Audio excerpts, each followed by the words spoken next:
Okay, Bob, guess what? Wait, hold on. I'm not even going to guess. It's just another episode of Let's Chat Sales. Oh, you had me thrown for a second. I thought something else was going on, but I live for it. Let's Chat Sales. So we're going to piggyback on the last episode where we talked about creating discomfort for your customer by proposing your change. And so to jump on top of that one, or to kind of add on to that, there are different scenarios where that discomfort tests itself. So I want to talk about the difference between a customer that picks up the phone and calls you and says, hey, I'm interested, versus you picking up the phone and calling a customer and saying, hey, you should be interested. Or they coming up to your booth at a trade show, or they're talking to you somewhere else versus, inbound opportunity versus outbound, right? Yes, yeah. And the thing about a trade show is they may be coming up to your booth and saying, hey, what gadgets are you giving away? Or what is it that you guys do? And so you don't know whether or not they're interested or not. They have that problem. So there's some discovery. Although I went to a trade show once looking for a solution and looked at 4 companies. Yeah, well then that's inbound, but that's because you know what you're looking for. So let's start there.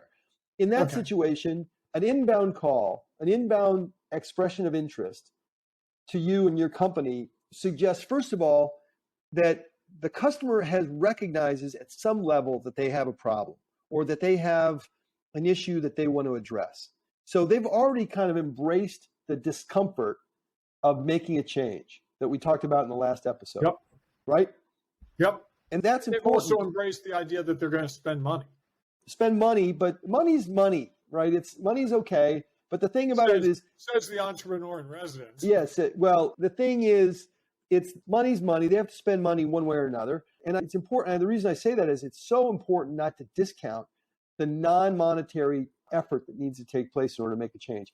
It's not the money. When I was talking to Cigna the other day about a program, and they have the money to spend to do it. It's like, oh, I got to get this group involved. I got to get that group involved. I got to do this. I have to get approvals from legal and all this. I just don't have it in me.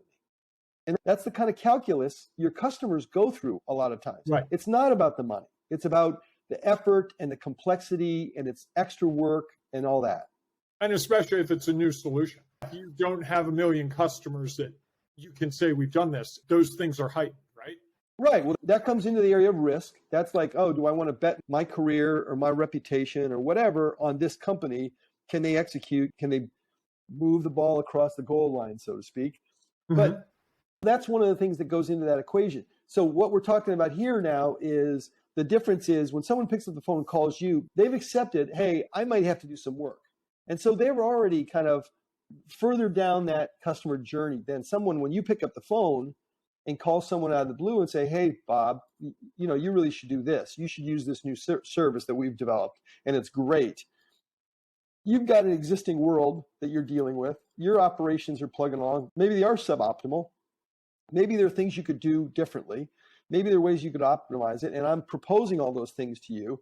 But what's going on in your head? You're thinking, oh man, I've got to do this. Oh, I've got to do that. I've got to add this equation, or I've got to add this capability or whatever. I've got to get these people inside my company involved. I have to go get approvals for this.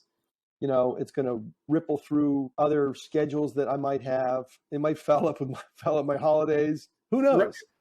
At this time of year, absolutely. We're recording this in November, and I think that's a big factor. Yeah. That's the thing that when someone picks up the phone and calls you, you know that there's some level of acceptance. Whereas when you pick up the phone and call someone else, that's the challenge. The challenge is you have to get them to understand that you're proposing a level of discomfort, a level of change, a level of risk, and that there, as we talked about in the last episode, there's got to be some sort of payoff, and the payoff has to be sizable, and all these other risks and difficulties have to be addressed somehow if they're going to move off this position. And that payoff has to be them. Yeah, of course. To you. Right. But I think sometimes we think about the payoff to us. Yeah. Oh, well, this will be my first customer. They'll test this product for me. I'll get all these great things from this customer going with my solution. That's not what they want to know or hear. They want to know. Right. We talk about that all the time. It's never about you. It's about the customer. It's about getting them to be successful with the solution or with the product. If you I had a focus sales on, guy last week tell me that he would earn his commission if I bought this product from him. love He was that. that close to his I love monthly that. goal. Oh yeah. I'm Yeah, gonna like take a picture of like, oh, this is what old salespeople look like. I was going to say, Oh man, yeah, that's a good one. picture the guy from NASA with the white shirt and the really narrow tie. Yeah. Oh yeah, that was him. Oh That was it. Yes. yeah. Oh wow. As if I wanted to help him. Yeah. Like, oh, okay, let me Yeah. solve your problem. Yeah. Yeah. That's, oh man, I can't imagine how that would work. It's not out of the realm of possibility that someone would say that. Oh no, that's not all. I know guys like If that. I close this sale, I'll hit my sales quota for the year. That means I get my $25,000 bonus. It always made me nuts that people would figure out what the commission was on a deal that hadn't closed. Like, why? Don't do that.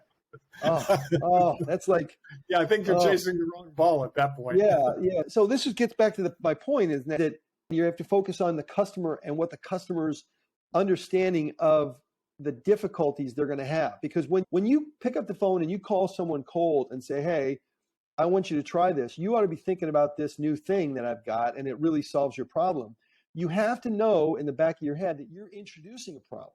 You're saying to them, hey, your situation isn't as good as it should be. And at some level, you're basically telling them that, oh, you should have been aware of this and you should already be on top of it. I'm bringing it to your attention. And at some level, you're kind of telling them that they're not doing a very good job. Or they're not perfect. Yeah. We kind of go through the masquerading all day of that we're perfect. Yeah. And when someone tells us we're not perfect, that tends to... Oh, I'm quite certain I'm not perfect. I've had a number of people point that out to me. So I know for a fact, I have a very solid understanding of my imperfections. It's a long list. Maybe we do a podcast about it. That'd be an hour-long show. But if yours is only an hour, I'm impressed. So anyway, I think, have we beaten this up? I think we have. The point being, just in summary, and because I think this is a really important point, when you pick up the phone and call someone, and I'm beating the dead horse, I know when I say this, but it's just so important. When you pick up the phone and call someone, you're really being a bother. And so you have to figure out a way to make them understand that it's not a bother, that you're really looking out for them and you're delivering real value.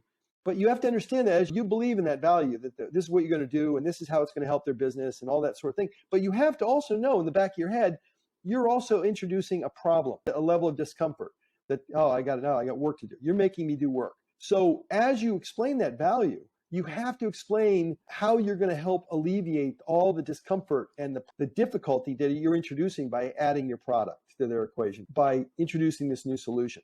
And I just think that that's just a very important point for people to understand. So you've reminded me of it. I'm aware of it, but you've caused me to think about it in more concrete ways. So thank you for that.